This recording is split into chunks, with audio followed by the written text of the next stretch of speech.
ನಮಸ್ಕಾರ. ಇವತ್ತಿನ ಎಪಿಸೋಡ್ ಅಲ್ಲಿ ಇಂಟ್ರೆಸ್ಟಿಂಗ್ ಆಗಿರೋ 2 ಕಥೆಗಳ ಬಗ್ಗೆ ಡಿಸ್ಕಸ್ ಮಾಡೋಣ. ಮೊದಲನೇ ಕಥೆಯಲ್ಲಿ ಪಾಕಿಸ್ತಾನದ ಸೋಲಾರ್ ತುಂಬಾ ಮುಂದೆ ಬರ್ತಿರೋದ್ರಿಂದ ಅದರ ಪವರ್ ಸೆಕ್ಟರ್ ಹೇಗೆ ಪೂರ್ತಿಯಾಗಿ ಬದಲಾಯಿಸ್ತಿದೆ, ಹಾಗೇನೆ ಇದು ಯಾಕೆ ಒಂದು ಹೊಸ ರೀತಿಯ ಎನರ್ಜಿ ಕ್ರೈಸಿಸ್ ನ ಸೃಷ್ಟಿ ಮಾಡ್ತಿದೆ ಅನ್ನೋದ್ರ ಬಗ್ಗೆ ನೋಡೋಣ. ಇದಾದ್ಮೇಲೆ ಎರಡನೇ ಕಥೆಯಲ್ಲಿ ಭಾರತದ ಒಂದು ಸಂಪೂರ್ಣ ಇಂಧನ ಭವಿಷ್ಯ ಏನಿದೆ, ಇದು ಕಾಪರ್ ಅನ್ನೋ ಒಂದು ಅಂಡರ್ ರೇಟೆಡ್ ಮೆಟಲ್ ಬೆಲೆ ಹೇಗೆ ಡಿಪೆಂಡ್ ಆಗಿದೆ ಅನ್ನೋದ್ರ ಬಗ್ಗೆ ಮಾತಾಡೋಣ. ಎಲ್ರಿಗೂ ಸ್ವಾಗತ. ಇವತ್ತು ಜುಲೈ 8 ಮಂಗಳವಾರ. ನಾನು ನಿಮ್ಮ ನಿರೂಪಕಿ ಚಂದನಾ ಗೌಡ. ಬನ್ನಿ ಕಾರ್ಯಕ್ರಮವನ್ನ ಶುರು ಮಾಡೋಣ. ಸಾಮಾನ್ಯವಾಗಿ ಇಂಡಿಯನ್ ಆಡಿಯನ್ಸ್ ಆದ ನಾವು ಹೆಚ್ಚು ಮುಖ್ಯವಾದ ಕಥೆಗಳಿಗೆ ಅಂಟ್ಕೊಂಡಿರ್ತೀವಿ ಅಲ್ವಾ. ಕೆಲವೊಮ್ಮೆ ನಾವು ಗ್ಲೋಬಲ್ ಇವೆಂಟ್ಸ್ ಬಗ್ಗೆನೂ ಕೂಡ ಮಾತಾಡ್ತೀವಿ, ಆದ್ರೆ ಅದಕ್ಕೆ ಸ್ಪಷ್ಟವಾದ ಇಂಡಿಯಾ ಲಿಂಕ್ ಇದೆ ಮಾತ್ರ. ನೋಡಿ, ಇವು ಸ್ವಲ್ಪ ಡಿಫ್ರೆಂಟ್ ಅಂತ ಹೇಳ್ಬೋದು. ಯಾಕೆ ಅಂದ್ರೆ ಇವತ್ತು ನಾವು ಯಾವಾಗ್ಲೂ ಕೂಡ ಹೆಚ್ಚು ಗಮನಕ್ಕೆ ಅರ್ಹವಾದ ವಿಷಯದ ಬಗ್ಗೆ ಮಾತಾಡ್ತೀವಿ ಅಲ್ವಾ, ಅದೇ ಸೋಲಾರ್ ಎನರ್ಜಿ. ಮತ್ತೆ ಪ್ರಾಮಾಣಿಕವಾಗಿ ಅಷ್ಟೊಂದು ಗಮನಕ್ಕೆ ಅರ್ಹ ಅಲ್ಲದೆ ಇರೋ ಒಂದು ದೇಶದ ಬಗ್ಗೆ ಮಾತಾಡ್ತಿದ್ವಿ, ಅದು ಪಾಕಿಸ್ತಾನ. ಸ್ವಲ್ಪ ಸಮಯದ ಹಿಂದೆ ನೋಡಿ, ಈ ಒಂದು ರಿಯೂಟರ್ಸ್ ಮೇಲೆ ನಮ್ಗೆ ಹೆಡ್ಲೈನ್ ಏನಿದೆ, ಇದು ನಮ್ ಕಣ್ಣಿಗೆ ಬಿದ್ದಿತ್ತು. ಪಾಕಿಸ್ತಾನದ ಸೋಲಾರ್ ರೆವಲ್ಯೂಷನ್ ಅದರ ಒಂದು ಮಧ್ಯಮ ವರ್ಗವನ್ನೇ ಹಿಂದೆ ಬಿಡ್ತಿದೆ ಅಂತ. ಮತ್ತೆ ಅದು ತಕ್ಷಣಕ್ಕೆ ನಮ್ಮ ಗಮನವನ್ನ ಕೂಡ ಸೆಳೀತು. ನೋಡಿ, ಸೋಲಾರ್ ನಂತಹ ಒಂದು ಸುಂದರವಾದ ಟೆಕ್ ನಿಂದ ಪಾಕಿಸ್ತಾನ ಹೇಗೆ ತನ್ನ ಸಮಸ್ಯೆವನ್ನ ತಂದ್ಕೊಳ್ತು. ಈಗ ನೀವು ಎನರ್ಜಿ ಟ್ರಾನ್ಸಾಕ್ಷನ್ ಕ್ಷೇತ್ರವನ್ನ ಟ್ರ್ಯಾಕ್ ಮಾಡ್ತಿದ್ರೆ ಪಾಕಿಸ್ತಾನ ಪ್ರಪಂಚದ ಅತಿ ವೇಗದ ಒಂದು ಸೋಲಾರ್ ರೆವಲ್ಯೂಷನ್ಸ್ ಗಳಲ್ಲಿ ಒಂದನ್ನ ಮಾಡಿದೆ ಅಂತ ನಿಮ್ಗೆ ಆಶ್ಚರ್ಯ ಆಗೋದೇ ಇಲ್ಲ. ಇದೆಲ್ಲವೂ ಒಂದು ತಪ್ಪು ಕಾರಣಗಳಿಂದ ಉಂಟಾದ ಒಂದು ಆಕ್ಸಿಡೆಂಟಲ್ ಔಟ್ಕಮ್. ಮತ್ತೆ ಇದೆಲ್ಲನೂ ಕೂಡ ಶುರು ಆಗೋದು ಪಾಕಿಸ್ತಾನದ ಒಂದು ಪವರ್ ಸೆಕ್ಟರ್ ಎಷ್ಟು ಶೋಚನೀಯವಾಗಿದೆ ಅನ್ನೋದ್ರಿಂದ. ಪಾಕಿಸ್ತಾನ ಒಂದು ಜನನಿಬಿಡ ದೇಶ ಅಲ್ವಾ. ಅದು ತನ್ನ ಬೇಡಿಕೆಯನ್ನ ಪೂರೈಸ್ಕೊಳ್ಳಕ್ಕೆ ಬೇಕಾದಷ್ಟು ಒಂದು ಪವರ್ ಜನರೇಷನ್ ಕೆಪಾಸಿಟಿ ಎಂದಿಗೂ ಕೂಡ ನಿರ್ಮಿಸಿಲ್ಲ. ನೋಡಿ, ಅದು ಯಾವಾಗ್ಲೂ ಕೂಡ ಒಂದು ಪವರ್ ಶಾರ್ಟೇಜ್ ಕ್ರೈಸಿಸ್ ಅನ್ನ ಎದುರಿಸಲೇ ಬಂದೆ. 1994 ಅಲ್ಲಿ ನೋಡಿದಾಗ ಈ ಒಂದು ಸೆಕ್ಟರ್ ಏನಿದೆ, ಪಬ್ಲಿಕ್ ಇನ್ವೆಸ್ಟ್ಮೆಂಟ್ ಗೆ ತೆರೆಯೋದಕ್ಕಿಂತ ಮುಂಚೆ ಪಾಕಿಸ್ತಾನದಲ್ಲಿ ಒಂದು ವಿದ್ಯುತ್ ಉತ್ಪಾದನೆಯನ್ನ ಪೂರ್ತಿಯಾಗಿ ಈ ಒಂದು ಪಬ್ಲಿಕ್ ಸೆಕ್ಟರ್ ಪವರ್ ಪ್ಲಾಂಟ್ಸ್ ಗಳನ್ನೇ ಮ್ಯಾನೇಜ್ ಮಾಡ್ತಿತ್ತು. ಈ ಪ್ಲಾಂಟ್ಸ್ ಗಳಲ್ಲಿ ನಾವು ನೋಡಿದಾಗ ಹಲವಾರು ಒಂದು ಔಟ್ಡೇಟೆಡ್, ಇನ್ಎಫಿಷಿಯಂಟ್ ಮತ್ತೆ ಪದೇ ಪದೇ ಬ್ರೇಕ್ ಡೌನ್ಸ್ ಕೂಡ ಒಳಗಾಗ್ತಿತ್ತು. ನೋಡಿ, ಇದರಿಂದ ಒಂದು ಹೈ ಫ್ಯೂಯಲ್ ಕನ್ಸಂಪ್ಷನ್ ಮತ್ತೆ ಅನ್ರಿಲಯಬಲ್ ಒಂದು ವಿದ್ಯುತ್ ಪೂರೈಕೆ ಕೂಡ ಉಂಟಾಗ್ತಾ ಇತ್ತು. ಆಮೇಲೆ 1994 ಅಲ್ಲಿ ನಮಗೆ ಗೊತ್ತಾಗಿದ್ದು, ಅದು ಫಾರಿನ್ ಇನ್ವೆಸ್ಟ್ಮೆಂಟ್ ಅಟ್ರಾಕ್ಟ್ ಮಾಡೋದಕ್ಕೆ ಕೆಲವು ತುಂಬಾನೇ ಕ್ವಶ್ಚನಬಲ್ ಒಂದು ಪ್ರಾಮಿಸಸ್ ಏನಿದೆ, ಅದನ್ನ ಹೊಸ ಪವರ್ ಪ್ಲಾಂಟ್ಸ್ ನ ಸ್ಥಾಪಿಸೋದಕ್ಕೆ ಮುಂದಾಯ್ತು ಅಂತ. ಫಾರ್ ಎಕ್ಸಾಂಪಲ್, ಈಗ ನೋಡಿ, ಪಾಕಿಸ್ತಾನಿ ರೂಪಾಯಿಸ್ ಅಲ್ಲ, ಒಂದು USD ನಾವು ನೋಡಿದಾಗ ರಿಟರ್ನ್ಸ್ ನ ಗ್ಯಾರಂಟೀಸ್ ಮಾಡೋದು, ಹಾಗೇನೆ ಪೇಮೆಂಟ್ಸ್ ಮೇಲೆ ಒಂದು ಪೂರ್ತಿಯಾದ ಗವರ್ಮೆಂಟ್ ಒಂದು ಸಾವರಿನ್ ಗ್ಯಾರಂಟೀಸ್ ಏನಿದೆ ಅದನ್ನ ಪ್ರಾಮಿಸ್ ಮಾಡೋದು.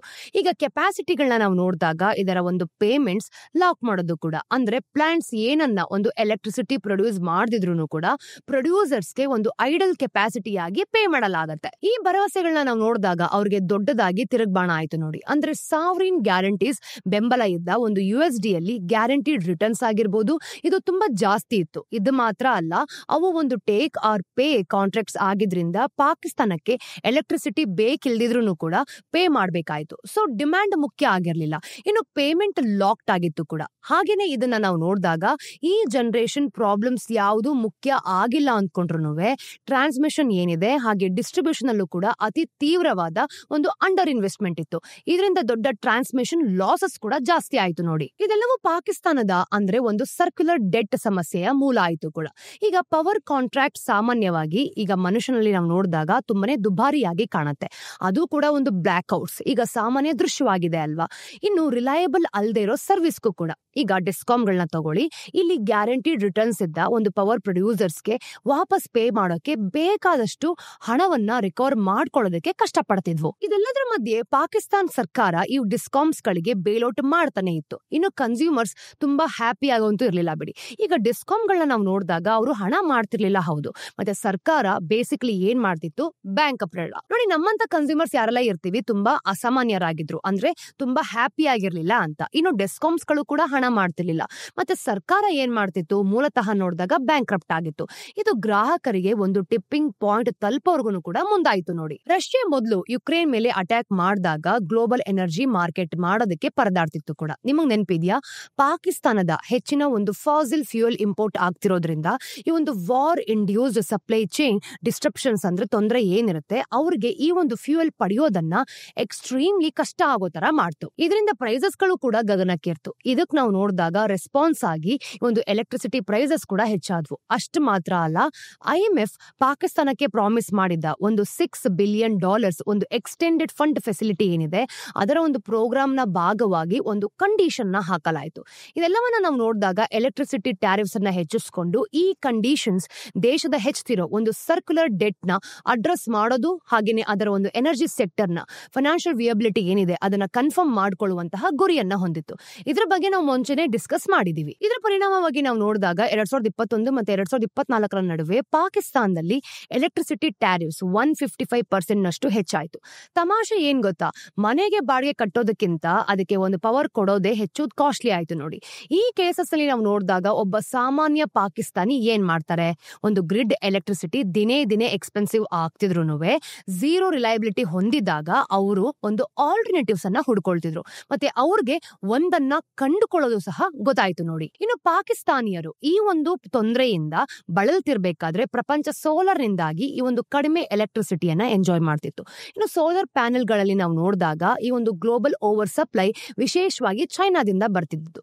ಹಾಗೇನೆ ಈ ಪ್ರೈಸಸ್ ಅಲ್ಲೂ ಕೂಡ ಒಂದು ಸಿಗ್ನಿಫಿಕೆಂಟ್ ಡ್ರಾಪ್ ಅಲ್ಲಿ ಕಾರಣ ಆಯ್ತು ನೋಡಿ. ಹಾಗೆ ಪ್ರತಿಯೊಬ್ರು ಅದರಿಂದ ಒಂದು ಬೆನಿಫಿಟ್ ಅನ್ನ ಪಡ್ಕೊಳ್ತಿದ್ರು. ಒಬ್ಬ ಸಾಮಾನ್ಯ ಪಾಕಿಸ್ತಾನಿ ಯಾವ ರೀತಿ ಯೋಚನೆ ಮಾಡ್ತಿದ್ದ ಅಂತಂದ್ರೆ, ಈ ಎಲ್ಲಾ ಫೆಸಿಲಿಟೀಸ್ಗಳು ನಮ್ಗೆ ಯಾಕೆ ಸಿಗಬಾರ್ದು, ನಾವು ಒಂದು ಬದುಕಿರೋ ರೀತಿ ಮಾತ್ರ ಯಾಕೆ ಜೀವನ ಮಾಡಬೇಕು ಅಂತ. ಸೊ ಪಾಕಿಸ್ತಾನಿಯರು ನಿಧಾನವಾಗಿ ಒಂದು ಗ್ಲೋಬಲ್ ಮಾರ್ಕೆಟ್ ನಿಂದ ಈ ಪ್ಯಾನೆಲ್ಸ್ ಗಳನ್ನ ಕೊಳ್ಳೋದಕ್ಕೂ ಸಹ ಶುರು ಮಾಡಿರೋದನ್ನ ನಾವು ನೋಡಿದೀವಿ.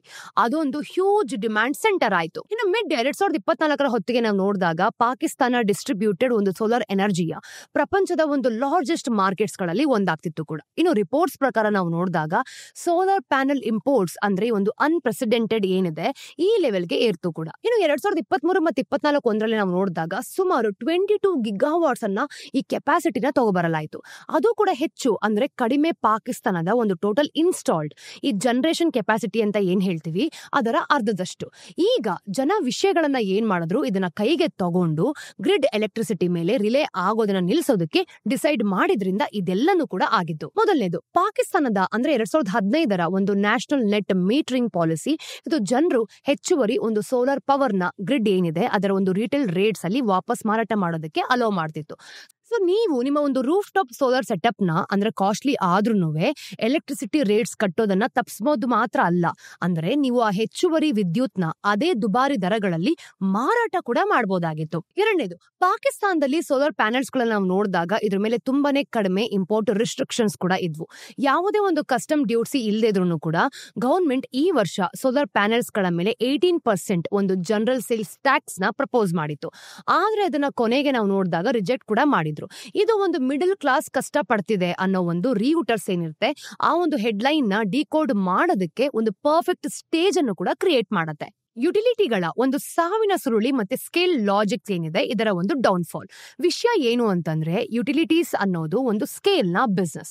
ಲಕ್ಷಾಂತರ ಜನ ಪ್ಲಗ್ಡ್ ಇನ್ ಕೂಡ ಆಗಿರ್ತಾರೆ ಮತ್ತೆ ಪ್ರೆಡಿಕ್ಟಬಲ್ ಸೆಂಟ್ರಲೈಸ್ಡ್ ರೀತಿಯಲ್ಲಿ ಪವರ್ ಕನ್ಸ್ಯೂಮ್ ಮಾಡಿದಾಗ ಅವರು ಕೆಲಸವನ್ನ ಮಾಡುತ್ತೆ ಅನ್ನೋದು ಇದು ತೋರಿಸುತ್ತೆ. ಇದರ ಒಂದು ಕ್ಯಾಲ್ಕುಲೇಷನ್ಸ್ ನೋಡಿದಾಗ ತುಂಬಾ ಸಿಂಪಲ್. ಈಗ ಹೆಚ್ಚು ಯೂಸರ್ಸ್ ಈ ಒಂದು ಸ್ಟೇಬಲ್ ಆಗಿರೋ ಕಾಸ್ಟ್ ಗಳು ಏನಿರುತ್ತೆ ಅದನ್ನ ಡಿಸ್ಟ್ರಿಬ್ಯೂಟ್ ಮಾಡ್ಕೊಳ್ತಾರೆ, ಅಂದ್ರೆ ಒಬ್ರ ಮಧ್ಯೆ ಒಬ್ರು ಹಂಚ್ಕೊಳ್ತಾರೆ ಅಲ್ವಾ. ಇದರಿಂದ ಎಲ್ರಿಗೂ ಕೂಡ ಎಲೆಕ್ಟ್ರಿಸಿಟಿ ಹೆಚ್ಚು ಅಫೋರ್ಡಬಲ್ ಆಗತ್ತೆ. ಆದ್ರೆ ಇದರ ತದ್ವಿರುದ್ಧ ಅಂದ್ರೆ ಅಗೇನ್ಸ್ಟ್ ಆಗೋದಕ್ಕೆ ಶುರುವಾದಾಗ ಜನ ಗುಂಪು ಗುಂಪಾಗಿ ಗ್ರಿಡ್ ಬಿಟ್ಟು ಹೋದಾಗ ಏನಾಗತ್ತೆ, ಇದರ ಪೂರ್ತಿ ಮಾಡೆಲ್ ಕುಸಿದು ಬೀಳಲು ಶುರುವಾಗತ್ತೆ. ಪಾಕಿಸ್ತಾನದಲ್ಲಿ ಆಗ್ತಿರೋದು ಅದೇ. ದೇಶದ ಒಂದು ಪವರ್ ಸೆಕ್ಟರ್ ಈಗಾಗ್ಲೇ ಹಣಕಾಸಿನ ದೃಷ್ಟಿಯಿಂದ ಕುಸಿದು ಹೋಗಿದೆ. ಇನ್ನು ಸರ್ಕ್ಯುಲರ್ ಡೆಟ್ ನ ನಾವು ನೋಡಿದಾಗ ಅನ್ವಿಯಬಲ್ ಟೇಕ್ ಆರ್ ಪೇ ಕಾಂಟ್ರಾಕ್ಟ್ಸ್ ಮತ್ತೆ ಡಿಸ್ಟ್ರಿಬ್ಯೂಷನ್ಸ್ ನಲ್ಲಿ ವರ್ಷಗಳ ಒಂದು ಅಂಡರ್ ಇನ್ವೆಸ್ಟ್ಮೆಂಟ್ ಕೆಳಗಡೆ ಹೂತೋಗಿದೆ ಕೂಡ. ಆದ್ರೆ ರೂಫ್ ಟಾಪ್ ಸೋಲಾರ್ ನಾವು ನೋಡಿದಾಗ ಇದರ ತೊಂದರೆ ಮುಂದಿನ ಹಂತವನ್ನ ಟ್ರಿಗರ್ ಮಾಡುತ್ತೆ ಅಂತ ಗೊತ್ತಾಗತ್ತೆ. The collapse of utility logic ನೋಡಿ. ಹೆಚ್ಚು ಕುಟುಂಬಗಳನ್ನ ನಾವು ನೋಡಿದಾಗ ಸೋಲಾರ್ಗೆ ಡಿಫೆಕ್ಟ್ ಆದ ಹಾಗೆ ಇದೆ.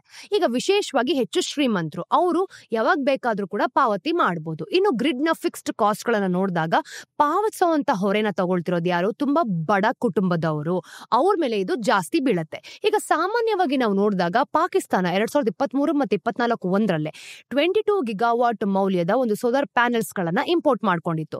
ಅದರ ಒಂದು ಟೋಟಲ್ ಜನರೇಷನ್ ಕೆಪಾಸಿಟಿಯನ್ನ ನಾವು ನೋಡಿದಾಗ ಹೆಚ್ಚು ಕಡಿಮೆ ಅರ್ಧದಷ್ಟು ಮಾತ್ರ ಇದ್ದಿದ್ದು. ನೋಡಿ, ಇದು ಬರೀ ಥಿಯರಿಟಿಕಲ್ ಆಗಿ ಮಾತ್ರ ಉಳಿದಿಲ್ಲ, ಅದು ಒಂದು ಯುಟಿಲಿಟಿ ಬ್ಯಾಲೆನ್ಸ್ ಶೀಟ್ಸ್ ಗಳಲ್ಲಿ ರಂಧ್ರವನ್ನೇ ಕೊರಿತಾ ಇದೆ. ನಾವು ಮೊದಲೇ ಹೇಳಿದ ವಿಷಯವನ್ನ ಮತ್ತೆ ನೋಡ್ತಾ ಇದೀವಿ. ಪಾಕಿಸ್ತಾನದ ಒಂದು ಸರ್ಕ್ಯುಲರ್ ಡೆಟ್ ತೊಂದ್ರೆ, ಗವರ್ಮೆಂಟ್ ಇಂಡಿಪೆಂಡೆಂಟ್ ಪವರ್ ಪ್ರೊಡ್ಯೂಸರ್ಸ್ ಇದ್ರ ಜೊತೆಗಿನ ಒಂದು ದುಬಾರಿ ಟೇಕ್ ಆರ್ ಪೇ ಕಾಂಟ್ರಾಕ್ಟ್ಸ್ ಗಳಲ್ಲಿ ಲಾಕ್ ಆಗಿದೆ ಕೂಡ. ಅಂದ್ರೆ ಎಲೆಕ್ಟ್ರಿಸಿಟಿ ಬಳಸ್ತಾ ಇದ್ರು ಅಥವಾ ಬಳಸ್ತಾ ಇದ್ರು ಅದಕ್ಕೆ ನೀವು ಪೇ ಮಾಡ್ಲೇಬೇಕು. ಈಗ ರೂಫ್ ಟಾಪ್ ಸೋಲಾರ್ ನಾವು ತಗೊಂಡಾಗ ಆಕ್ಚುಯಲ್ ಗ್ರಿಡ್ ಕನ್ಸಪ್ಷನ್ ಕಡಿಮೆ ಮಾಡಿದ್ರು ಗವರ್ಮೆಂಟ್ ಇನ್ನು ಪ್ರೊಡ್ಯೂಸರ್ಸ್ಗೆ ಅದೇ ಹಣವನ್ನ ಕೊಡಬೇಕಾಗಿದೆ ಅಂತ ಹೇಳತ್ತೆ. ಸೊ ಸೋಲಾರ್ ಯೂಸರ್ಸ್ ಗ್ರಿಡ್ ಬಿಟ್ಟು ಹೋದಾಗ ಈ ಬಳಸದೇ ಇರೋ ಒಂದು ಎಲೆಕ್ಟ್ರಿಸಿಟಿಯ ವೆಚ್ಚ ಮಾಯ ಆಗೋದೇ ಇಲ್ಲ, ಅದು ಸುಮ್ನೆ ಯಾರು ಉಳಿದಿರ್ತಾರೋ ಅವ್ರ ಮೇಲೆ ಬೀಳತ್ತೆ. ಸೊ ಅದು ಸಾಮಾನ್ಯವಾಗಿ ಏನಾಗುತ್ತೆ, ಮೊದ್ಲಿಗೆ ಅಂದ್ರೆ ಸೋಲಾರ್ ಪ್ಯಾನೆಲ್ಸ್ ಅಫೋರ್ಡ್ ಮಾಡಕ್ಕಾಗದೇ ಇರೋ ಬಡ ಕುಟುಂಬಗಳು ಇದನ್ನ ಪೇ ಮಾಡ್ಬೇಕಾಗತ್ತೆ. ಪಾಕಿಸ್ತಾನದ ರೆಸ್ಪಾನ್ಸ್ ಯಾವ ರೀತಿ ಇದೆ? ಸೋಲಾರ್ ಯೂಸರ್ಸ್ ನ ದಂಡಿಸೋ ರೀತಿ ಇದೆ. ಯುಟಿಲಿಟಿ ಮಾಡೆಲ್ ನ ರಿಫಾರ್ಮ್ ಮಾಡೋ ಬದಲು ಸರ್ಕಾರ ಸೋಲಾರ್ ಯೂಸರ್ಸ್ ಹಿಂದೆ ಬಿದ್ದಿದೆ. 2025ರಲ್ಲಿ ಅದು ನೆಟ್ ಮೀಟರಿಂಗ್ ಬೈಪ್ಯಾಕ್ ರೇಟ್ಸ್ ನಾವು ನೋಡಿದಾಗ ಪ್ರತಿ ಯೂನಿಟ್ಗೆ ₹27ರಿಂದ ₹10 ಇಳಿಸ್ತಿತ್ತು. ಇದರಿಂದ ಎಕ್ಸೆಸ್ ಸೋಲಾರ್ ನ ಗ್ರಿಡ್ ಮಾರಾಟ ಮಾಡೋದು ಕೂಡ ಕಡಿಮೆ ಲಾಭದಾಯಕವಾಯಿತು. ಹಾಗೇನೆ ಈಗ ಅವರು ಸೋಲಾರ್ ಯೂಸರ್ಸ್ ಮೇಲೆ ಫಿಕ್ಸ್ಡ್ ಮಂತ್ಲಿ ಚಾರ್ಜಸ್ ನ ಹಾಕೋದ್ರ ಬಗ್ಗೆನೂ ಕೂಡ ಯೋಚನೆ ಮಾಡ್ತಿದ್ದಾರೆ.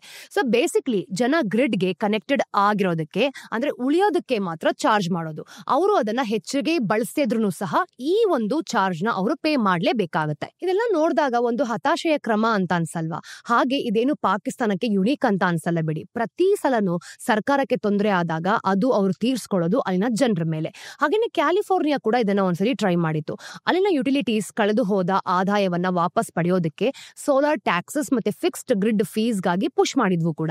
ಆದ್ರೆ ಅದು ಬ್ಯಾಕ್ ಫೈರ್ ಆಯ್ತು ನೋಡಿ. ಅಂದ್ರೆ ಲೋ ಅಂಡ್ ಮಿಡಲ್ ಇನ್ಕಮ್ ಈ ಒಂದು ಸೋಲಾರ್ ಅಡಾಪ್ಟರ್ಸ್ ಯಾರೆಲ್ಲ ಇರ್ತಾರೆ ಅವರು ದೊಡ್ಡ ಹೊಡೆತವನ್ನ ತಗೊಂಡ್ರು. ಆಮೇಲೆ ಈ ಟ್ರಾನ್ಸಾಕ್ಷನ್ ಕೂಡ ನಿಲ್ಲಿಸ್ಬಿಟ್ರು. ಇಲ್ಲಿ ನಿಜವಾದ ಅಸಮಾನತೆ ಶುರುವಾಗೋದು. ಈಗ ರೂಫ್ ಟಾಪ್ ಸೋಲಾರ್ ನಾವು ನೋಡಿದಾಗ ಕ್ಯಾಪಿಟಲ್ ಇಂಟೆನ್ಸಿವ್ ಆಗಿದೆ ಅಲ್ವಾ? ಅಂದ್ರೆ ಹೆಚ್ಚಿನ ಅಡಾಪ್ಟರ್ಸ್ ಯಾರೆಲ್ಲ ಇರ್ತಾರೆ ಅಪ್ ಫ್ರಂಟ್ ಆಗಿ ಈ ಕಾಸ್ಟ್ ಅನ್ನ ಅಫೋರ್ಡ್ ಮಾಡಬಲ್ಲ ಒಂದು ಅಪ್ಪರ್ ಇನ್ಕಮ್ ಕುಟುಂಬಗಳು, ಅಂದ್ರೆ ಒಮ್ಮೆ ಇನ್ಸ್ಟಾಲ್ ಆದ್ಮೇಲೆ ಅವರು ತಮ್ಮ ಒಂದು ಗ್ರಿಡ್ ಬಿಲ್ಸ್ ನ 0 ಹತ್ರಕ್ಕೆ ತಗೊಂಡ್ ಕೊಡ್ತಾರೆ. ಆದ್ರೆ ಅದು ಉಳ್ದವರನ್ನ, ವಿಶೇಷವಾಗಿ middle and lower income consumers ಅನ್ನ ಹೆಚ್ಚುತ್ತಿರೋ ಒಂದು ಟ್ಯಾರಿಫ್ಸ್ ಗಳ ಮಧ್ಯೆ ಪೂರ್ತಿ ಭಾರವನ್ನ ತಗೊಳ್ಳೋ ರೀತಿ ಮಾಡುತ್ತೆ. ಇದನ್ನ ನೋಡಿದಾಗ ಮುಂದೆ ಹೋಗ್ತಾ ಹೋಗ್ತಾ ಇನ್ನೂ ಜಾಸ್ತಿ ಕೆಡ್ತಾ ಹೋಗುತ್ತೆ. ಹೆಚ್ಚಿನ ಜನ ಗ್ರಿಡ್ ಬಿಟ್ಟು ಹೋದಷ್ಟು ಕೂಡ ಉಳ್ದವ್ರಿಗೆ ಅದು ಇನ್ನೂ ಕೂಡ ಕಾಸ್ಟ್ಲಿ ಆಗತ್ತೆ. ಈಗ ಎಂಬರ್ ಎನರ್ಜಿಯ ಒಂದು ದತ್ತಾತ್ರೇಯ ದಾಸ್ ಇದನ್ನ ಚೆನ್ನಾಗಿ ಸಮರೈಸ್ ಮಾಡ್ತಾರೆ ನೋಡಿ. ರೂಫ್ ಟಾಪ್ ನ ಒಂದು ಸೋಲಾರ್ ನ ಪೆನೆಟ್ರೇಷನ್ ಈ ಒಂದು ಡೆಸ್ಕಾಮ್ ಗಳ ಒಂದು ಫೈನಾನ್ಷಿಯಲ್ಸ್ ಬಗ್ಗೆನೂ ಕೂಡ ಕನ್ಸರ್ನ್ ರೇಸ್ ಮಾಡಿದ್ರು. ಈ ಟ್ರೆಂಡ್ಸ್ ಗಳನ್ನ ನಾವು ನೋಡಿದಾಗ ಮುಂದಕ್ಕೆ ಇದು ಇನ್ನೂ ಜಾಸ್ತಿ ಆಗುವಂತಹ ಎಕ್ಸ್ಪೆಕ್ಟೇಷನ್ಸ್ ಇದೆ. ಡೆಸ್ಕಾಮ್ ಗಳ ಟ್ರೆಡಿಷನಲ್ ಮಾಡೆಲ್ ನಾವು ನೋಡಿದಾಗ ಸೆಂಟ್ರಲೈಸ್ಡ್ ಅಂದ್ರೆ ಒನ್ ವೇ ಫ್ಯಾಷನ್ ನಲ್ಲಿ ಎಲೆಕ್ಟ್ರಿಸಿಟಿ ಸಪ್ಲೈ ಮ್ಯಾನೇಜ್ ಮಾಡೋದು ಮತ್ತೆ ಹೆಚ್ಚಾಗೂ ಕೂಡ ಪ್ರಶ್ನಿಸಲಾಗತ್ತೆ. ಈಗ ಪ್ಲಾಟ್ಫಾರ್ಮ್ ನಾವು ನೋಡಿದಾಗ ಇದರ ಒಂದು ಆಪರೇಟರ್ ಬೇಸ್ಡ್ ಮಾಡೆಲ್ ಕಡೆಗಿನ ಒಂದು ಶಿಫ್ಟ್ ಖಂಡಿತವಾಗ್ಲೂ ಕೂಡ ಅನಿವಾರ್ಯ. ಈಗ ಹೊರಬರೋ ಒಂದೇ ದಾರಿ ಏನ್ ಗೊತ್ತಾ? ಸೆಂಟ್ರಲೈಸ್ಡ್ ಗ್ರಿಡ್ ಮಾಡೆಲ್ ಸಾಯ್ತಾ ಇದೆ ಅಂತ ಒಪ್ಕೊಳ್ಳೋದು ಮತ್ತೆ ಒಂದು ಡಿಸೆಂಟ್ರಲೈಸ್ಡ್ ಡೈನಮಿಕ್ ಆದ ಇಂಧನ ಭವಿಷ್ಯಕ್ಕಾಗಿ ಈ ನೀತಿಯನ್ನ ರೀಡಿಸೈನ್ ಮಾಡೋದು. ಸದ್ಯದ ಸಿಚುವೇಶನ್ ತುಂಬಾ ಒಂದು ಕೆಟ್ಟದಾಗಿದೆ ಬಿಡಿ. 2021ರ ಒಂದು ಎನರ್ಜಿ ಕ್ರೈಸಿಸ್ ಸಮಯದಲ್ಲಿ ನಾವು ನೋಡಿದಾಗ ಪಾಕಿಸ್ತಾನವನ್ನ ಉಳಿಸಲು ಬಂದಿದ್ದ ಅದೇ ವಿಷಯ ಅಂತ ಗೊತ್ತಾಗುತ್ತೆ. ಯಾರೂ ಕೂಡ ಇಮ್ಯಾಜಿನ್ ಮಾಡಕ್ ಆಗದೆ ಇರುವಂತಹ ಒಂದು ಸೆಕೆಂಡ್ ಆರ್ಡರ್ ಎಫೆಕ್ಟ್ಸ್ ಇಲ್ಲಿ ಬೀಳತ್ತೆ ನೋಡಿ. ಅದು ಬಡವರನ್ನ ಇನ್ನು ಹೆಚ್ಚಿನ ಟ್ಯಾರಿಫ್ಸ್ ಕಟ್ಟೋ ಹಾಗೆ ಮಾಡುತ್ತೆ. ಅಷ್ಟು ಮಾತ್ರ ಅಲ್ಲ, ಇನ್ನು ದೇಶದ ಒಂದು ಪವರ್ ಜನರೇಟರ್ಸ್ ಗಳನ್ನ ಹಾಗೇನೆ ಒಂದು ಫೈನಾನ್ಷಿಯಲ್ ವಯಬಿಲಿಟಿ ಹಿಂದೆ ಕೆಟ್ಟದ್ ಆಗೋ ರೀತಿ ಮಾಡುತ್ತೆ. ಒಂದು ಎಕ್ಸ್ಟ್ರೀಮ್ಲಿ ಅನ್ಕಂಫರ್ಟಬಲ್ ಪೊಸಿಷನ್ ಅಲ್ಲಿ ತಗೊಂಡ್ಕೊಡತ್ತೆ. ಇದು ಪ್ರಾಮಾಣಿಕವಾಗಿ ನಾವು ನೋಡಿದಾಗ ಪಾಲಿಸಿ ಎಕ್ಸ್ಪರ್ಟ್ಸ್ ಖಂಡಿತವಾಗ್ಲೂ ಏನಲ್ಲ. ಆದ್ರೆ ಈ ಸಮಸ್ಯೆಗಳಿಗೆ ತುಂಬಾ ಪರಿಹಾರಗಳು ಹೆಚ್ಚು ಸ್ಟ್ರಕ್ಚರಲ್ ರೂಪದಲ್ಲಿದೆ ಅಷ್ಟೇ. ಹಾಗೇನೆ ಒಂದು ರಿಲಯಬಲ್ ಟ್ರಾನ್ಸ್ಮಿಷನ್ ಸಿಸ್ಟಮ್ ನ ಕ್ರಿಯೇಟ್ ಮಾಡೋದಾಗಿರ್ಬೋದು, ಅಥವಾ ಒಂದು ಕಾಂಪಿಟೇಟಿವ್ ಪವರ್ ಕಾಂಟ್ರಾಕ್ಟ್ಸ್ ಗಳನ್ನ ರೀನೆಗೋಷಿಯೇಟ್ ಮಾಡೋದಾಗಿರ್ಬೋದು, ಅಥವಾ ಒಂದು ಯುಟಿಲಿಟಿ ಸ್ಕೇಲ್ ಈ ಒಂದು ಸೋಲಾರ್ ಪ್ಲಾಂಟ್ಸ್ ಅಂತ ಏನ್ ಹೇಳ್ತೀವಿ ಇದನ್ನ ಬಿಲ್ಡ್ ಮಾಡಿಕೊಂಡು ಅವುಗಳ ಬೆನಿಫಿಟ್ಸ್ ಗಳನ್ನ ದೊಡ್ಡದಾಗಿ ಮಾಡೋದು, ಅಂತರ ಒಂದು ಪಾಪ್ಯುಲೇಷನ್ಗೆ ಹಂಚೋದು ಇವುಗಳ ಸುತ್ತಾನೆ ಇರತ್ತೆ. ಈಗ ಮುಂದಿನ ಸ್ಟೋರಿಯಲ್ಲಿ ಕಾಪರ್ ಬಗ್ಗೆ ನಾವು ತಿಳ್ಕೊಳ್ತಾ ಇದೀವಿ. ಕಾಪರ್ ಬಗ್ಗೆನ ಆಲ್ರೆಡಿ ನಾವು ಬೇಕಾದಷ್ಟು ಬಾರಿ ಇದ್ರ ಬಗ್ಗೆ ಸ್ಟಡಿ ಮಾಡಿದೀವಿ ಅಂತ ನೀವು ಅನ್ಕೊಳ್ಬಹುದು. ಆದ್ರೆ ಇವತ್ತು ನಾನು ಹೇಳ್ತಿರೋದು ತುಂಬಾ ಡಿಫ್ರೆಂಟ್ ಆಗಿರೋ ವಿಷಯ. 2030ರ ಹೊತ್ತಿಗೆ 500 ಗಿಗಾವಾಟ್ಸ್ ಆಫ್ ರಿನ್ಯೂಬಲ್ ಎನರ್ಜಿ ಅಂದ್ರೆ ನವೀಕರಿಸಬಹುದಾದ ಇಂಧನ ಮತ್ತೆ 30% ಆಫ್ ಎಲೆಕ್ಟ್ರಿಕ್ ವೆಹಿಕಲ್ ಅಡಾಪ್ಷನ್ಸ್ ಗಾಗಿ ಸರ್ಕಾರ ಹಾಕಿಕೊಂಡಿರೋ ಒಂದು ಮಹತ್ವಾಕಾಂಕ್ಷೆಯ ಪ್ಲಾಂಟ್ಸ್ ಗಳ ಅರ್ಥ ಕಾಪರ್ ಎಲ್ಲೆಡೆ ಇರಲಿದೆ ಅಂತ ಗೊತ್ತಾಗತ್ತೆ. ಅಂದ್ರೆ ವಿಂಡ್ ಟರ್ಬೈನ್ಸ್, ಸೋಲಾರ್ ಪ್ಯಾನೆಲ್ಸ್ ಮತ್ತೆ ಇವಿ ಬ್ಯಾಟರೀಸ್ ಹಾಗೆ ಚಾರ್ಜ್ ಚಾರ್ಜಿಂಗ್ ಸ್ಟೇಷನ್ಸ್ ಗಳಲ್ಲಿ ಇದೆಲ್ಲನೂ ಕೂಡ ಒಂದು ಮುಖ್ಯ ಪಾತ್ರವನ್ನ ವಹಿಸುತ್ತೆ. ಇದು MMDR ಅಂದ್ರೆ ಈ ಒಂದು ಅಮೆಂಡ್ಮೆಂಟ್ ಅಂತ ಏನ್ ಹೇಳ್ತೀವಿ, ಇದರ ಒಂದು ಆಕ್ಟ್ ಪ್ರಕಾರ 2023 ಅಡಿಯಲ್ಲಿ ಬರೋ ಒಂದು 24 ಕ್ರಿಟಿಕಲ್ ಮಿನರಲ್ಸ್ ಗಳಲ್ಲಿ ಒಂದು ಕೂಡ. ಹಾಗೆ ಇದ್ರ ಬಗ್ಗೆ ಮುಖ್ಯವಾದ ಅಪ್ಡೇಟ್ಸ್ ಬರ್ತಾನೆ ಇರುತ್ತೆ. ಅವನ್ನ ನಾವು ಕವರ್ ಮಾಡದೆ ಇರೋದಕ್ಕಾಗೋದೇ ಇಲ್ಲ ಅಲ್ವಾ.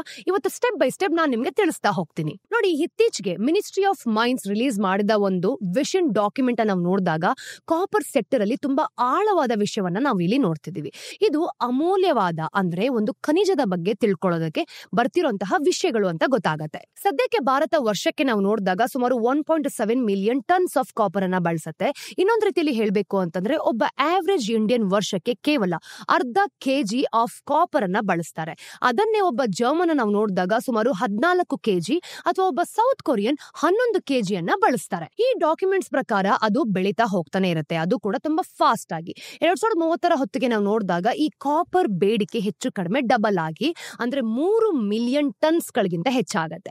2047 ಹೊತ್ತಿಗೆ ನಾವು ನೋಡಿದಾಗ ಭಾರತ ಇಂಡಿಪೆಂಡೆನ್ಸ್ ಅಲ್ಲಿ ಅಂದ್ರೆ 100 ವರ್ಷಗಳನ್ನ ಆಚರಿಸ್ತಿರ್ಬೇಕಾದ್ರೆ ದೇಶಕ್ಕೆ ಪ್ರತಿ ವರ್ಷ ಸುಮಾರು 10 ಮಿಲಿಯನ್ ಟನ್ಸ್ ಆಫ್ ಕಾಪರ್ ಬೇಕಾಗತ್ತೆ ಗೊತ್ತಾ. ಈ ಬೇಡಿಕೆನ ನಾವು ನೋಡಿದಾಗ ಜಾಸ್ತಿ ಹೆಚ್ಚುತ್ತಾ ಹೋಗುತ್ತೆ. ಇನ್ನು ಭಾರತದ GDPಯ ಒಂದು ಪ್ರಯಾಣವನ್ನ ನಾವು ನೋಡಿದಾಗ ನಿಕಟವಾಗಿ ಫಾಲೋ ಮಾಡುತ್ತೆ ಅಂತಾನು ಕೂಡ ಅನ್ಸತ್ತೆ ನೋಡಿ. ಅಂದ್ರೆ ಎಕನಾಮಿಸ್ಟ್ ಈ ಒಂದು ರಿಲೇಶನ್ಶಿಪ್ ಅನ್ನ ಎಲಾಸ್ಟಿಸಿಟಿ ಅಂತ ಕರೆಯೋದ್ರಿಂದ ಒಂದರ ಅಳತೆ ಏನಿದೆ ಇದನ್ನ ಮಾಡ್ತಾ ಬರ್ತಾರೆ. ಹಾಗೆ ಡಾಕ್ಯುಮೆಂಟ್ ಅದನ್ನು ಕೂಡ 2 ಫೇಸ್ ಅಲ್ಲಿ ಟ್ರ್ಯಾಕ್ ಮಾಡುತ್ತೆ. ನಂಬರ್ 1, 2024 ಮತ್ತೆ 2030 ಈ ಪೀರಿಯಡ್ ಅಲ್ಲಿ ನಾವು ನೋಡಿದಾಗ ಕಾಪರ್ ಡಿಮ್ಯಾಂಡ್ GDP ಗ್ರೋತ್ ಗೆ ಕಂಪೇರ್ ಮಾಡಿದ್ರೆ 1.1 ರಿಂದ 1.3 ಒಂದು ಎಲಾಸ್ಟಿಸಿಟಿ ಏನಿದೆ ಅದರನ್ನ ಹೊಂದ್ಕೊಂಡಿದೆ.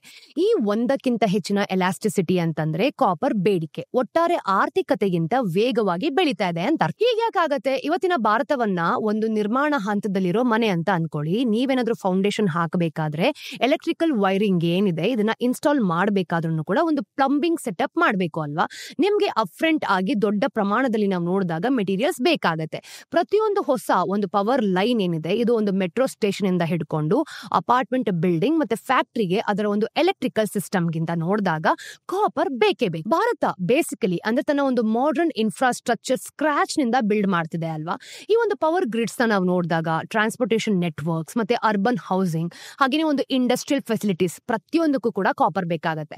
1.0 ಗಿಂತ ಹೆಚ್ಚಿನ ಎಲಾಸ್ಟಿಸಿಟಿ ಏನಿದೆ ಅದರ ಒಂದು ಎಕನಾಮಿಸ್ಟ್ ಈ ಒಂದು ಇನ್ಫ್ರಾಸ್ಟ್ರಕ್ಚರ್ ಇಂಟೆನ್ಸಿಟಿ ಅಂತ ಕರೆಯೋದನ್ನ ರಿಫ್ಲೆಕ್ಟ್ ಮಾಡುತ್ತೆ ಕೂಡ. ಭಾರತ ಒಂದು ಕ್ಯಾಚ್ ಅಪ್ ಫೇಸ್ ನಲ್ಲಿದೆ. ಇಲ್ಲಿ ನಾವು ನೋಡಿದಾಗ ಈ ಒಂದು ಡೆವಲಪ್ಡ್ ನೇಷನ್ಸ್ ಈಗಾಗಲೇ ಹೊಂದಿರೋ ಒಂದು ಬೇಸಿಕ್ ಇನ್ಫ್ರಾಸ್ಟ್ರಕ್ಚರ್ ಅಂದ್ರೆ ಈ ಒಂದು ದೇಶದ ಬಿಲ್ಡ್ ಮಾಡ್ತಿರೋದ್ರಿಂದ ಕಾಪರ್ ಡಿಮ್ಯಾಂಡ್ ಅಸಾಮಾನ್ಯವಾಗಿ ವೇಗವಾಗಿ ಬೆಳೀತಾ ಹೋಗ್ತಾ ಇದೆ. ಎರಡನೇದು 2030 ಮತ್ತೆ 47 ಹೊತ್ತಿಗೆ ನಾವು ನೋಡಿದಾಗ ಅಂದ್ರೆ 2030 ನಂತರ ವಿಷಯಗಳು ಫಂಡಮೆಂಟಲಿ ಚೇಂಜ್ ಆಗುತ್ತೆ. ಎಲಾಸ್ಟಿಸಿಟಿ 0.6 ಇಂದ 0.7 ಗೆ ಇಳಿಯುತ್ತೆ. ಅಂದ್ರೆ ಕಾಪರ್ ಬೇಡಿಕೆ ಒಟ್ಟಾರೆ ಆರ್ಥಿಕತೆಯಿಂದ ನಿಧಾನವಾಗಿ ಬೆಳೆಯುತ್ತೆ ಅಂತ ಅರ್ಥ. ಇದು ಕೆಟ್ಟ ಸುದ್ದಿನ? ನಿಜವಾಗ್ಲೂ ಕೂಡ ಅಲ್ಲ. ಅಂದ್ರೆ ಇದು ಒಂದಕ್ಕಿಂತ ಕಡಿಮೆ ಎಲಾಸ್ಟಿಸಿಟಿ ಅದರ ಒಂದು ಭಾರತದ ಒಂದು ಮೆಚೂರ್ ಎಕನಾಮಿಯಾಗಿ ಟ್ರಾನ್ಸಾಕ್ಷನ್ ಆಗ್ತಿರೋದನ್ನ 3 ಮುಖ್ಯ ಕಾರಣಗಳಾಗಿ ಸೂಚನೆ ಮಾಡುತ್ತೆ. ಮೊದಲನೇದಾಗಿ ನಾವು ನೋಡಿದಾಗ ಆ ಹೊತ್ತಿಗೆ ಒಂದು ಬೇಸಿಕ್ ಇನ್ಫ್ರಾಸ್ಟ್ರಕ್ಚರ್ ಹೆಚ್ಚಾಗಿ ಕಂಪ್ಲೀಟ್ ಆಗಿರತ್ತೆ ಅಂತ. ನೀವು ಈ ಒಂದು ಎಲೆಕ್ಟ್ರಿಕಲ್ ಗ್ರಿಡ್ ನಾವು ನೋಡ್ತಿದೀವಿ ಅಂದ್ರೂ ಕೂಡ ಒಮ್ಮೆ ಮಾತ್ರ ಬಿಲ್ಡ್ ಮಾಡಬೇಕು ಅಲ್ವಾ. ಅದರ ನಂತರ ನಾವು ನೋಡಿದಾಗ ನೀವು ಮುಖ್ಯವಾಗಿ ಅದನ್ನ ಮೇಂಟೈನ್ ಮಾಡ್ಕೊಂಡು ಅಪ್ಗ್ರೇಡ್ ಮಾಡ್ತೀರಿ. ಅದಕ್ಕೆ ಕಡಿಮೆ ಕಾಪರ್ ಬೇಕು. ಎರಡನೇದಾಗಿ ಟೆಕ್ನಾಲಜಿ ಹೆಚ್ಚು ಎಫಿಷಿಯಂಟ್ ಆಗುತ್ತೆ. 2015 ನಾವು ನೋಡಿದಾಗ 99 ಕಿಲೋಗ್ರಾಮ್ಸ್ ಆಫ್ ಕಾಪರ್ ಏನಿದೆ ಇದಕ್ಕೆ ಬೇಕಾಗಿದ್ದ ಎಲೆಕ್ಟ್ರಿಕ್ ಕಾರ್ಸ್ ಗಳಿಗೆ 2030 ಹೊತ್ತಿಗೆ ನಾವು ನೋಡಿದಾಗ ಕೇವಲ 62 kg ಬೇಕಾಗತ್ತೆ. ಅಂದ್ರೆ ಬೆಟರ್ ಡಿಸೈನ್ಸ್, ಲೈಟರ್ ಮೆಟೀರಿಯಲ್ಸ್ ಮತ್ತೆ ಹೆಚ್ಚು ಎಫಿಷಿಯಂಟ್ ಮೋಟರ್ಸ್ ಗಳಿಂದಾಗಿ ಪ್ರತಿ ವೆಹಿಕಲ್ಸ್ ಗೆ 38% ರಿಡಕ್ಷನ್ ಹಾಗೇನೆ ಬೇಕಾಗುತ್ತೆ. ಇನ್ನು ಪವರ್ ಟ್ರಾನ್ಸ್ಮಿಷನ್ಸ್ ನಾವು ನೋಡಿದಾಗ ಇದರ ಒಂದು ಸಿಸ್ಟಮ್ ಎಲೆಕ್ಟ್ರಾನಿಕ್ಸ್ ಮತ್ತೆ ಅಪ್ಲೈನ್ಸ್ ಗಳಿಗಾಗಿ ಪ್ರತಿ ಯೂನಿಟ್ ಕೂಡ ನಾವು ನೋಡಿದಾಗ ಈ ಪರ್ಫಾರ್ಮೆನ್ಸ್ ಏನಿರುತ್ತೆ ಅದೆಲ್ಲದಕ್ಕೂ ಕೂಡ ಕಾಪರ್ ಬೇಕೇ ಬೇಕು. ಮೂರನೇದಾಗಿ ನೋಡಿದಾಗ ಮರುಬಳಕೆ ಮುಖ್ಯ ಆಗತ್ತೆ ನೋಡಿ. 2030 ಹೊತ್ತಿಗೆ ಹಿಂದಿನ ದಶಕಗಳಲ್ಲೂ ಕೂಡ ಇನ್ಸ್ಟಾಲ್ ಮಾಡಿದ ಹೆಚ್ಚಿನ ಕಾಪರ್ ತನ್ನ ಒಂದು ಎಂಡ್ ಆಫ್ ಲೈಫ್ ತಲುಪೋದಕ್ಕೆ ಶುರು ಮಾಡುತ್ತೆ. ಅದರ ಒಂದು ರೀಸೈಕಲ್ಡ್ ಕೂಡ ಮಾಡ್ತಾ ಹೋಗ್ಬೋದು. ಇದರಿಂದ ಪ್ರೈಮರಿ ಕಾಪರ್ ಡಿಮ್ಯಾಂಡ್ ಮೇಲಿನ ಪ್ರೆಷರ್ ಕಡಿಮೆ ಆಗ್ತಾ ಹೋಗುತ್ತೆ. ಒಂದು ಪಕ್ಷ ಕಡಿಮೆ ಎಲಾಸ್ಟಿಸಿಟಿ ಇದ್ರೂನುವೆ ಭಾರತದ ಒಂದು ಆಬ್ಸಲ್ಯೂಟ್ ಕಾಪರ್ ಡಿಮ್ಯಾಂಡ್ ಇನ್ನು ದೊಡ್ಡದಾಗಿಯೇ ಇರುತ್ತೆ. ಯಾಕೆ ಅಂತಂದ್ರೆ ಎಕನಾಮಿ ತಾನೇ ತುಂಬಾ ದೊಡ್ಡದಾಗಿರುತ್ತೆ ಅಲ್ವಾ, ಅದಕ್ಕೋಸ್ಕರ. ಈಗ ನಾವು ಅದನ್ನ ನಂಬರ್ಸ್ ಅಲ್ಲಿ ನೋಡ್ಬೇಕಾದ್ರೆ ಇವತ್ತಿನ 1.7 ಮಿಲಿಯನ್ ಟನ್ಸ್ ಮೇಲೆ 13% ಹೆಚ್ಚಳ ಆಯ್ತು ಅಂತ ಅನ್ಕೊಳ್ಳಿ. ಒಂದೇ ವರ್ಷದಲ್ಲಿ ಸುಮಾರು 220,000 tons of copper demand add ಮಾಡ್ದ ಹಾಗೆ. ಆದ್ರೆ 2047 ಹೊತ್ತಿಗೆ ನಾವು ನಾವು ನೋಡಿದಾಗ 9 ಮಿಲಿಯನ್ ಟನ್ಸ್ಗಳ ಒಂದು ಬೇಸ್ ಮೇಲೆ 6% ಹೆಚ್ಚಳ, ಅಂದ್ರೆ ಆ ವರ್ಷ 5,40,000 ಟನ್ಸ್ ನ ಆಡ್ ಮಾಡಿರೋ ರೀತಿ ಗೊತ್ತಾಗತ್ತೆ ನೋಡಿ. ಒಂದ್ ಪಕ್ಷ ಪರ್ಸೆಂಟೇಜ್ ಗ್ರೋತ್ ಕಡಿಮೆ ಇದ್ರೂನು ಆಬ್ಸಲ್ಯೂಟ್ ಇನ್ಕ್ರೀಸ್ ಡಬಲ್ ಗಿಂತ ಹೆಚ್ಚು ಅನ್ನೋದು ನಮ್ಗಿಲ್ಲಿ ನಂಬರ್ಸ್ ಮುಖಾಂತರ ಗೊತ್ತಾಗತ್ತೆ. 2047 ಹೊತ್ತಿಗೆ ನಾವು ನೋಡಿದಾಗ ಕಾಪರ್ ಡಿಮ್ಯಾಂಡ್ ಅಲ್ಲಿನ ಒಂದು ಸ್ಲೋ ಗ್ರೋತ್ಗೂ ಸಹ, ಅಂದ್ರೆ ಪ್ರತಿ ವರ್ಷ ಭಾರತದ ಒಂದು ಸದ್ಯದಲ್ಲೂ ಕೂಡ ಪೂರ್ತಿ ಬಳಕೆಗಿಂತ ಹೆಚ್ಚು ಹೊಸ ಒಂದು ಕಾಪರ್ ಕೆಪಾಸಿಟಿಯನ್ನ ಆಡ್ ಮಾಡ್ಬೇಕಾಗತ್ತೆ ನೋಡಿ. ನಾವ್ ಇದೆಲ್ಲವನ್ನು ಕೂಡ ನೋಡ್ತಿದೀವಿ. ಒಂದ್ ಕಡೆ ನಾವು ಯೋಚನೆ ಮಾಡಿದಾಗ ಸಿದ್ಧವಾಗಿದೀವಾ? ಖಂಡಿತವಾಗ್ಲೂ ಕೂಡ ಇಲ್ಲ. ಈಗ ದ ಸಪ್ಲೈ ರಿಯಾಲಿಟಿ ಚೆಕ್ ಅನ್ನ ನೋಡೋಣ. ಭಾರತ ಬಳಕೆಯ ಬಗ್ಗೆ ದೊಡ್ಡ ಕನ್ಸೇನೋ ಕಾಣ್ತಾ ಇದೆ, ಆದ್ರೆ ತಾನಾಗಿಯೇ ನಾವು ನೋಡಿದಾಗ ಗಮನಾರ್ಹವಾಗಿ ಕಡಿಮೆ ಬಳಸಬಹುದಾದ ಕಾಪರ್ ಪ್ರೊಡ್ಯೂಸ್ ಅನ್ನ ನಮ್ಮ ದೇಶ ಮಾಡುತ್ತೆ. FY24 ಅಲ್ಲಿ ನಾವು ನೋಡಿದಾಗ ಕೇವಲ ಸುಮಾರು 5,09,000 ಟನ್ಸ್ ಆಫ್ ರಿಫೈನ್ಡ್ ಕಾಪರ್. ಈ ಸಿಚುವೇಶನ್ ಅನ್ನ ಇನ್ನು ಕೆಟ್ಟದಾಗ್ಸೋದು ಏನ್ ಗೊತ್ತಾ? ಡೊಮೆಸ್ಟಿಕ್ ಪ್ರೊಡಕ್ಷನ್ ನಿಜವಾಗ್ಲೂ ಹಿಂದೆ ಬಿದ್ದಿದೆ ನೋಡಿ. ಕೇವಲ ಹಿಂದಿನ ವರ್ಷಕ್ಕೆ ಅಷ್ಟು ಮಾತ್ರ ಅಲ್ಲ, FY18 ಬಗ್ಗೆ ನಾವು ನೋಡಿದಾಗೂ ಕೂಡ 8,43,000 ಟನ್ಸ್ ಇಂದನೂ ಕೂಡ ಹಿಂದೆ ಬಿದ್ದಿದೆ ನೋಡಿ. ಈಗ ನಾವು ಕೇವಲ ಭಾರತ ಕಡೆಗೆ ಬೆರಳು ತೋರ್ಸೋದನ್ನ ಬಿಟ್ಬಿಡಿ, ಅಂದ್ರೆ ತುಂಬಾ ಕೆಟ್ಟದಾಗಿರುತ್ತೆ. ಪ್ರತಿಯೊಂದು ದೇಶನೂ ಕೂಡ ಗ್ರೀನ್ ಎನರ್ಜಿ ಅಂತ ಬಂದಾಗ ಮತ್ತೆ ಎಲೆಕ್ಟ್ರಿಸಿಟಿ ಮೊಬಿಲಿಟಿಯಲ್ಲಿ ನೋಡಿದ್ರು ಕೂಡ ಎಲ್ಲಾ ದೇಶಗಳು ಹಿಂದೆ ಬಿದ್ದಿದೆ. ಈಗ ಈ ಕಾಪರ್ ರಿಸೋರ್ಸಸ್ ಏನಿದೆ ಗೊತ್ತಾ, ಪ್ರತಿಯೊಂದು ದೇಶನೂ ಇದ್ರ ಬಗ್ಗೆ ಕಾಂಪಿಟೇಷನ್ ಅನ್ನ ಕೊಡ್ತಾ ಇದೆ. ಅಂದ್ರೆ ಈ ಒಂದು ಕಾಂಪಿಟೇಷನ್ ತುಂಬಾ ಟೈಟ್ ಆಗಿದೆ ಅಂತ. ಹೊಸ ಕಾಪರ್ ನಿಕ್ಷೇಪಗಳ ದೊಡ್ಡ ಶೋಧನೆಗಳು ಏನಿದೆ ಹೆಚ್ಚು ತುಂಬಾ ರೇರ್ ಆಗಿದೆ ಅಂತ ಅರ್ಥ ಆಗುತ್ತೆ. ಹಾಗೇನೆ ನಾವು ನೋಡಿದಾಗ ಈ ಒಂದು ಎಕ್ಸಿಸ್ಟಿಂಗ್ ಮೈನ್ಸ್ ಅದ್ರ ಏನಿದೆ ಅಲ್ವಾ, ಇದರ ಒಂದು ಗುಣಮಟ್ಟ ಕುಸಿತ, ಹಾಗೇನೆ ಒಂದು ಹೊರ ತೆಗೆಯುವಂತಹ ವೆಚ್ಚಗಳು ಕೂಡ ಜಾಸ್ತಿ ಆಗತ್ತೆ. ಈಗ ಪರಿಸರ ನಿಯಮಗಳನ್ನ ನಾವು ನೋಡಿದಾಗ ತುಂಬಾ ಟಫ್ ಆಗಿರತ್ತೆ. ಇದ್ರ ಬಗ್ಗೆ ಈ ಹಿಂದೆ ಅಂದ್ರೆ ಕಾಪರ್ ವ್ಯಾಲ್ಯೂ ಚೈನ್ ಮತ್ತೆ ಪ್ರತಿಯೊಂದು ಹಂತದಲ್ಲೂ ಕೂಡ ಭಾರತ ಎಲ್ಲಿದೆ ಅನ್ನೋದನ್ನ ನಾವು ಆಳವಾಗಿ ಮಾತಾಡಿದ್ದೀವಿ.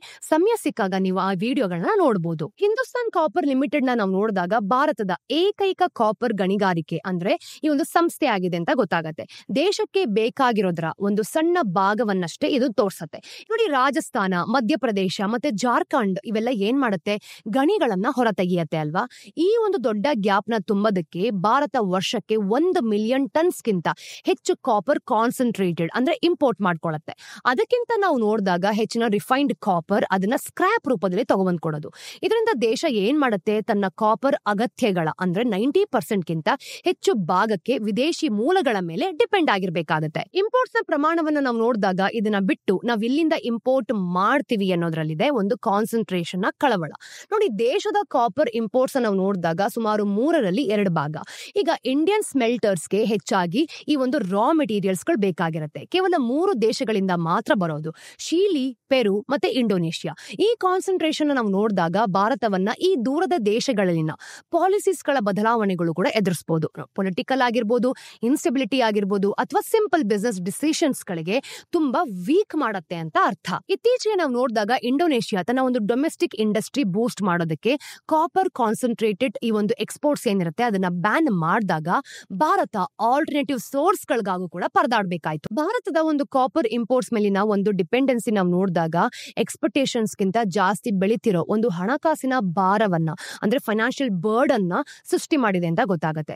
ಭಾರತದ ಒಂದು ಕಾಪರ್ ಟ್ರೇಡ್ ಡೆಫಿಸಿಟ್ಸ್ ನಾವು ನೋಡಿದಾಗ 2017ರಲ್ಲಿ ಅಂದ್ರೆ $760 ಮಿಲಿಯನ್ ಅಂದ್ರೆ ಈ ಒಂದು 2023ರಲ್ಲಿ ಬೆರಗು ಗಳಿಸೋಷ್ಟು $6 ಬಿಲಿಯನ್ ಅಷ್ಟು ಏರ್ಕೊಂಡಿದೆ.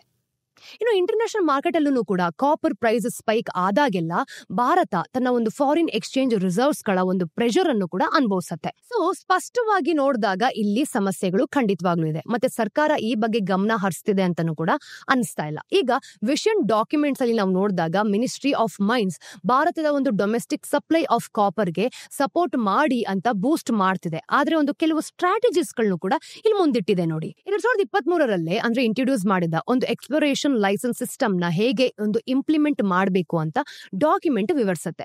ಸರ್ಕಾರದ ಏಜೆನ್ಸೀಸ್ ನಾವು ನೋಡಿದಾಗ ಈ ಒಂದು ಖನಿಜ ನಿಕ್ಷೇಪಗಳಂತ ಏನ್ ಹೇಳ್ತೀವಿ ಇದನ್ನ ಕಂಡು ಹಿಡಿಯೋದಕ್ಕೆ ಕಾಯೋ ಬದಲು ಪ್ರೈವೇಟ್ ಕಂಪನಿಗಳು ಈಗ ವಿಶಾಲವಾದ ಪ್ರದೇಶಗಳಲ್ಲಿ ಎಕ್ಸ್ಪ್ಲೋರೇಷನ್ ಅಂದ್ರೆ ರೈಡ್ಸ್ ಗಾಗಿ ಬಿಡ್ ಮಾಡಬಹುದು. ಇನ್ನು ಲೈಸೆನ್ಸ್ ನಾವು ನೋಡಿದಾಗ 1000 ಸ್ಕ್ವೇರ್ ಕಿಲೋಮೀಟರ್ಸ್ ತನಕ ಒಂದು ಬ್ಲಾಕ್ಸ್ ನ ಎಕ್ಸ್ಪ್ಲೋರ್ ಮಾಡೋದಕ್ಕೆ 3 ವರ್ಷಗಳಲ್ಲಿ ಎಕ್ಸ್ಕ್ಲೂಸಿವ್ ರೈಟ್ಸ್ ಅನ್ನ ಕೊಡುತ್ತೆ. ಇದನ್ನ ಇನ್ನು 2 ವರ್ಷ ಎಕ್ಸ್ಟೆಂಡ್ ಮಾಡುವಂತಹ ಸಾಧ್ಯತೆ ಕೂಡ ಇದೆ ನೋಡಿ.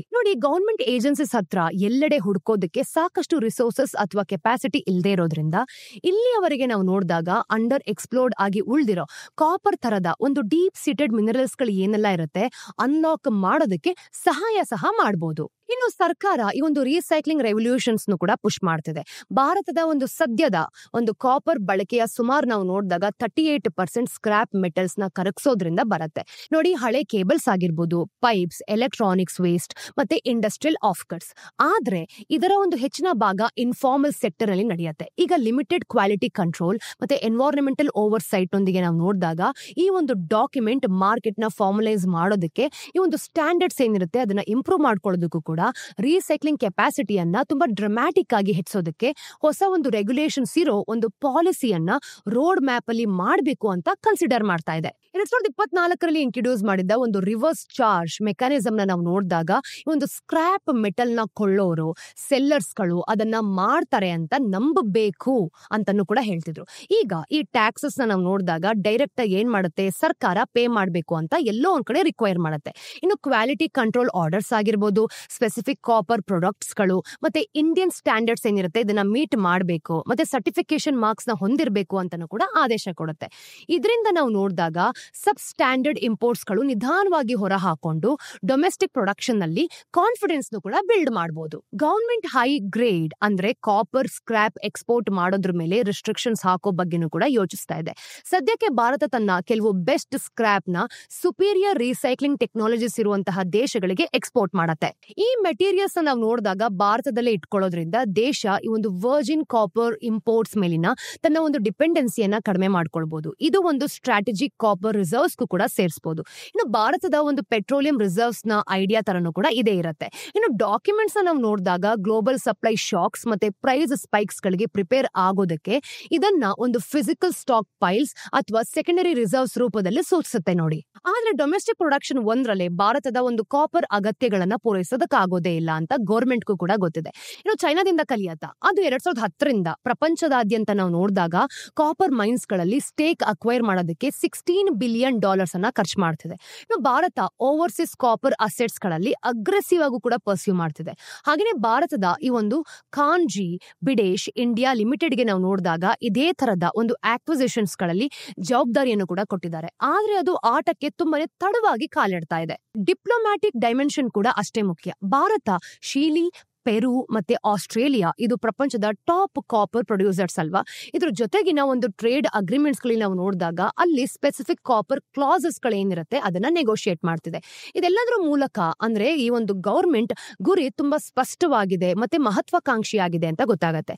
2030ರ ಹೊತ್ತಿಗೆ 1 ಮಿಲಿಯನ್ ಟನ್ಸ್ ಆಫ್ ನ್ಯೂ ಕೆಪಾಸಿಟಿನ ಆಡ್ ಮಾಡೋದು, ಆಮೇಲೆ 2047ರ ಹೊತ್ತಿಗೆ ಇನ್ನು 3.5 ಮಿಲಿಯನ್ ಟನ್ಸ್ ಇದು ಒಂದು ಎಕ್ಸಿಸ್ಟಿಂಗ್ ಕಾಪರ್ ಇಂಡಸ್ಟ್ರಿ ಕೆಲಸ ಮಾಡ್ತಾನೆ ಇರಬೇಕಾದ್ರೆ ಸ್ಕ್ರಾಚ್ ನಿಂದ ಒಂದು ಪೂರ್ತಿ ಹೊಸ ಅಂದ್ರೆ ಕಾಪರ್ ಇಂಡಸ್ಟ್ರಿನ ಬಿಲ್ಡ್ ಮಾಡ್ದ ಹಾಗೆ.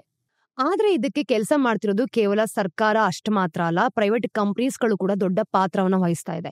ಈ ಒಂದು ಓಟದ ನೇತೃತ್ವ ವಹಿಸಿರೋದು ಅದಾನಿ ಗ್ರೂಪ್. ಇವರು ಗುಜರಾತ್ನ ಮುಂದ್ರಾ ಪೋರ್ಟ್ ನಲ್ಲಿ ಪ್ರಪಂಚದ ಒಂದು ಲಾರ್ಜೆಸ್ಟ್ ಸಿಂಗಲ್ ಲೊಕೇಶನ್ ಕಾಪರ್ ಸ್ಮೆಲ್ಟರ್ ಅನ್ನ ಬಿಲ್ಡ್ ಮಾಡೋದಕ್ಕೆ $1.2 ಬಿಲಿಯನ್ ಅನ್ನ ಕಮಿಟ್ ಮಾಡಿದ್ದಾರೆ. ಇದು ಪೂರ್ತಿಯಾಗಿ ಕಂಪ್ಲೀಟ್ ಆದ್ಮೇಲೆ ಈ ಫೆಸಿಲಿಟಿ ಒಂದೇ ಭಾರತದ ಒಂದು ಕಾಪರ್ ರಿಫೈನಿಂಗ್ ಕೆಪಾಸಿಟಿಯನ್ನ ಡಬಲ್ ಮಾಡುತ್ತೆ. ಆದ್ರೆ ಈ ರೇಸ್ ನಲ್ಲಿ ಅದಾನಿ ಒಬ್ರು ಮಾತ್ರ ಅಲ್ಲ, ಹಿಂಡಾಲ್ಕೋ ತನ್ನ ಒಂದು ಎಕ್ಸಿಸ್ಟಿಂಗ್ ಆಪರೇಷನ್ಸ್ ನ ಎಕ್ಸ್ಪ್ಯಾಂಡ್ ಮಾಡ್ತಾ ಇದೆ ಕೂಡ. ಅಂದ್ರೆ ರೀಸೈಕ್ಲಿಂಗ್ ಟೆಕ್ನಾಲಜೀಸ್ ಅಲ್ಲಿ ಹೆವಿಯಾಗಿ ಇನ್ವೆಸ್ಟ್ ಮಾಡ್ತಿದೆ. ಇನ್ನು ವೇದಾಂತ ಆಪರೇಷನ್ಸ್ ನಾವು ನೋಡಿದಾಗ ರೀಸ್ಟಾರ್ಟ್ ಮಾಡಿಕೊಂಡು ಮಲ್ಟಿಪಲ್ ಸ್ಟೇಟ್ಸ್ ನಲ್ಲಿ ಎಕ್ಸ್ಪ್ಯಾಂಡ್ ಮಾಡೋದಕ್ಕೆ ಕೆಲಸ ಮಾಡ್ತಿದೆ. ಹಾಗೆ JSW ಗ್ರೂಪ್ ಒಡಿಶಾದಲ್ಲಿ ಮಾಸಿವ್ ಅಂದ್ರೆ 5 lakh ಟನ್ಸ್ ಫೆಸಿಲಿಟಿನ ಪ್ಲಾನ್ಸ್ ಏನಿದೆ ಅದನ್ನ ಅನೌನ್ಸ್ ಮಾಡಿದೆ. ಈ ಕಂಪನಿಗಳು ಭಾರತದ ಒಂದು ಬೆಳಿತಿರೋ ಒಂದು ಕಾಪರ್ ಏನಿದೆ ಅದರ ಹಸುವನ್ನ ಕೊನೆಗೂ ಕೂಡ ತಮ್ಮ ಒಂದು ಇನ್ವೆಸ್ಟ್ಮೆಂಟ್ಸ್ ಗಳ ಮೂಲಕ ವಾಪಸ್ ತೆಗೆದುಕೊಂಡು ಬರುತ್ತೆ. ಈ ಎಲ್ಲಾ ಕಂಪನಿಗಳ ಬಿಲಿಯನ್ಸ್ ಗಟ್ಲೆ ಪ್ರಾಮಿಸಸ್ ನಾವು ನೋಡ್ತಿದೀವಿ ಅಂತಂದ್ರೆ ನಮ್ಮ ದೇಶ ಈ ಕಾಪರ್ ವಿಷಯದಲ್ಲಿ ಬೆಳೆಯೋದಂತೂ ಸತ್ಯ. 2047ರ ಹೊತ್ತಿಗೆ ನೋಡಿದಾಗ ಭಾರತದ ಒಂದು ಕಾಪರ್ ಕತೆ ಕೊನೆಗೆ ಟ್ರಾನ್ಸ್ಫಾರ್ಮೇಶನ್ ಬಗ್ಗೆ ಇದೆ.